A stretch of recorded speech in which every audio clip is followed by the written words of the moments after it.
মাছের মাথাটা দিয়ে চিন্তা করতেছি কি রান্না করা যায়। কাঁচা কলা আছে গাছের, দেখি। আসলে সবজি খাওয়া দেওয়া বিষয়। হারকিপটা নাটকে দেখছিলাম বউরে তেলের শিশিতে তেল মাইপা দেয় যাতে তেল না পড়ে। তো আমারও সেম অবস্থা হয়েছে। হ্যাঁ, এই যে এটা তেলের শিশি বানায় নিছি যাতে তেল কম পড়ে। কারণ আমার হাজব্যান্ড বলে আমি নাকি অনেক তেল খাই, সরিষার তেল খাই অবশ্য আমরা। তো এই জন্য ওইটা বানায় নিছি যাতে তেল কম পড়ে। তারপরও কয় আমি বলে তেল খাওয়া কমাইতে পারি না, আমি বলে অনেক তেল খাই। মাথাটারে কাটমু কেমনি চিন্তা করতেছি। আমি তো এত বড় মাথা কাটতে গেলে আতি কাটলাম। যাই হোক, এই খাদার ভিতরে মাছ খলখলাইয়া ধুইলে মাছ অনেক পরিষ্কার হয়। ধারালো খাদা তো, খাদার ভিতরে মাছ ধুলে মাছ কিন্তু প্রচুর পরিষ্কার হয়। আমাদের দেশে খাদা বলে, কোনো দেশে হাত্তা বলে, কোনো দেশে তারপর হচ্ছে জানি আরও কত কিছু বলে। সিরাজগঞ্জের জানি কী বলে, বিল্লা খেয়ে লাগছে।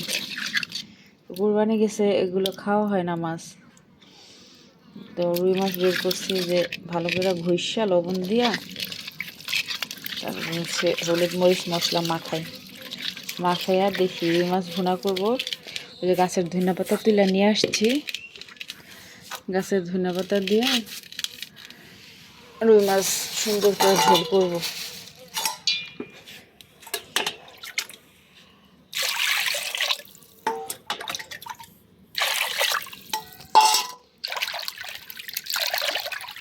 যদিও মাছ ধুয়েই রাখছিলাম, তারপর আরও সুন্দর করে একটু ধুইলাম।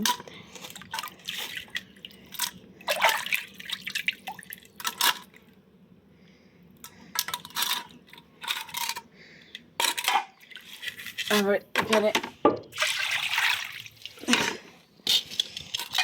গ্যাসের চুলায় এত গ্যাসের বাড়ছে যে আমি গ্যাসের চুলায় রান্না করি না, আমি হচ্ছে ইসে রান্না করি, বাইরের চুলায় রান্না করি। গ্যাসে শুধু গরম টরম করি, রুটি বানাই।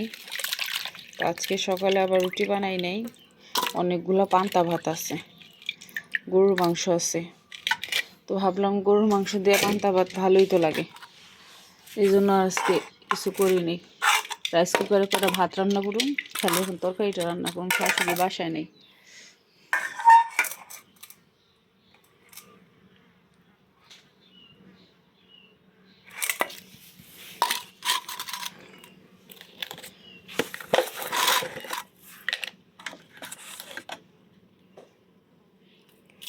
আমার শাশুড়ি মাছে এমন লবণই মা খাইব যে মাছ তিতকুরি হয়ে যাব। হ্যাঁ, মনে করে কতটি লবণ দিলে মানে মাছ মজা হইব।